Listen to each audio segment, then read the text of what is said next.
children, there is a question, how can we change sense of rotation of an object?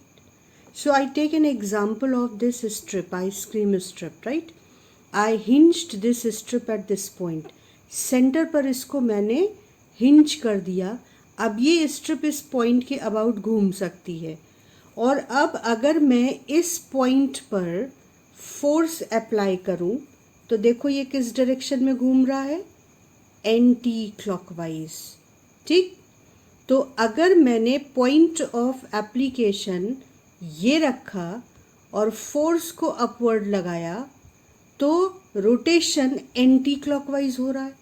लेकिन अगर मैं point of application change कर दूं लेकिन direction of force change नहीं करूं, मैंने पॉइंट ऑफ एप्लीकेशन ये ले लिया लेकिन मैंने डायरेक्शन अभी भी अपवर्ड रखा फोर्स का, तो देखो अब ये किस डायरेक्शन में घूम रहा है, क्लॉकवाइज.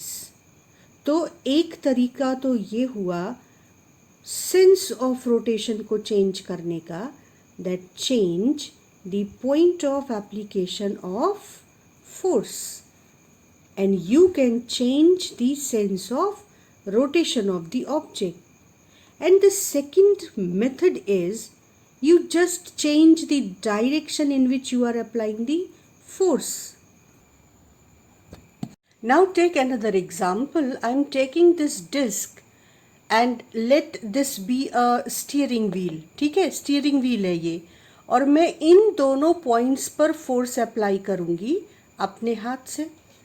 अब अगर मैं इस फोर्स इस हाथ से अपवर्ड और इस हाथ से डाउनवर्ड फोर्स लगाऊं तो ये किस डायरेक्शन में स्टीयरिंग व्हील घूम रही है, एंटी क्लॉकवाइज. लेकिन अगर मैं इस हाथ से डाउनवर्ड और इस हाथ से अपवर्ड फोर्स लगाने लगूं, मतलब मैंने पॉइंट ऑफ एप्लीकेशन नहीं चेंज किया, मैंने सिर्फ direction in which the force is applied वो चेंज कर दिया, तो देखो ये किस डायरेक्शन में स्टीयरिंग व्हील घूमने लगी, क्लॉकवाइज. तो दोनों केसेस देखो, जब इससे ऊपर और इससे नीचे, इस हाथ से नीचे और इस हाथ से ऊपर फोर्स अप्लाई कर रही हूँ तो पॉइंट ऑफ एप्लीकेशन चेंज नहीं कर रही हूँ, मैंने इसे एंटी क्लॉकवाइज घुमा दिया. और अगर मैं सिर्फ direction of force, application of force वो चेंज कर दूँ तो मैं इसे क्लॉकवाइज घुमा देती हूँ. तो आपके पास दो रास्ते हैं सेंस ऑफ रोटेशन को चेंज करने के. Either you change the direction in which the force is applied, don't change the point of application of force, anti clockwise and this is clockwise, or you change the point of application of force, anti-clockwise, and point of application of force is changed, clockwise rotation. So we can write our answer. There are two ways to change the sense of rotation of the object, by changing point of application of force and by changing direction in which force is applied. So we can support our answer with help of the diagrams. जो हमने समझा था उसी को हम diagram के form में use कर सकते हैं.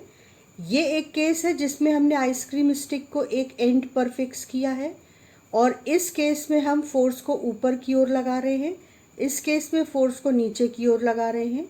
इस केस में हम इस आइसक्रीम स्टिक को पॉइंट ऑफ रोटेशन के अबाउट एंटी क्लॉकवाइज डायरेक्शन में घुमा रहे हैं, और इस केस में क्लॉकवाइज डायरेक्शन में by changing the direction in which the force is applied.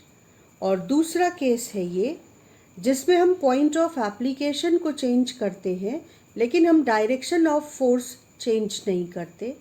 इस केस में ये क्लॉकवाइज घूमेगा और इस केस में ये एंटी क्लॉकवाइज घूमेगा. And the third example is the example of steering wheel. In this case we don't change the point of application of the force.